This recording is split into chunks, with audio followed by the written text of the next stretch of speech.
In many ways, this is a typical morning assembly for these kids. Good morning, young people. Good morning. But in many ways, it is not. All the talk here is about possible increases to education funding in the state budget.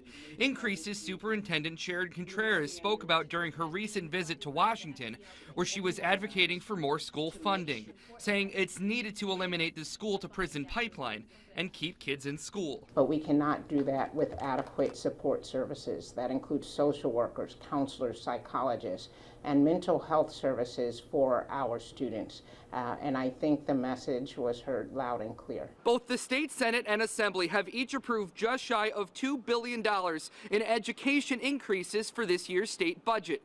So now the focus is squarely on Governor Cuomo, waiting to see what he will do next. The two one-house budgets yesterday were very, very strong indications of support. As budget negotiations continue, I'm hopeful and feel optimistic that the governor will agree. Contreras is calling on Albany to make sure adequate funding is given to city schools. Make sure that we have what we need and not judge us when you give us less and then say we didn't do a great job. And she could be helped by the Senate's call for an end to the gap elimination adjustment this year, a program that's allowed Albany to withhold funding from schools to close the budget gap. And it has had a particularly devastating effect on so many schools across the state. Calls for increased funding to help these promising young minds as they soak up every bit of this morning assembly.